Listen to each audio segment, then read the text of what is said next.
They say don't wear white out to dinner because you might get wine on it. Well, today we're here to specifically get wine on it. Welcome to San Vino.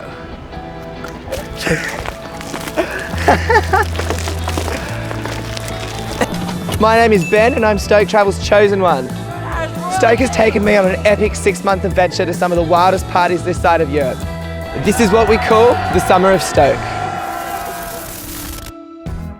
So for my second European festival, we jumped in the car and headed off to the small town of Haro in northern Spain.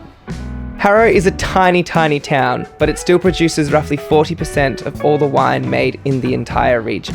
Even the Dune rats came to sample some of Haro's finest wine. Danny, can you juggle? I mean, even that's pretty fucking daring and impressive. Give that man a... But I was more focused on the price. So here we have a €9.40 bottle. But here we've got a €7.20 bottle, which is good. But we've got a €5.68, even better.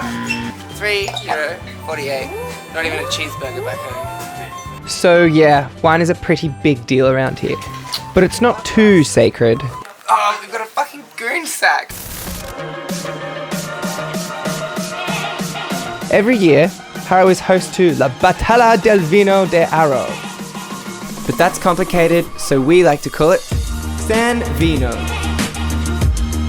It is actually the largest wine fight in the entire world, and literally tens of thousands of litres of wine are thrown each year. The tradition started in 1710 when a celebration broke out after a mass, and the crowd literally began throwing wine at each other.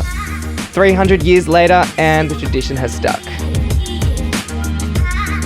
Whilst all of us Stokies were only armed with humble wine cartons, many of the festival veterans and locals were armed with water pistols, water guns, and garden hoses.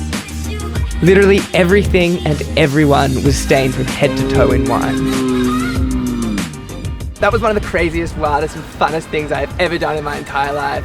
That is an absolute must for your bucket list. If it is not on your list, change your list and put that as number one, because that was an experience that I will never have again. Shout out to Stoke Travel for taking us on this incredible, incredible journey. That was insane.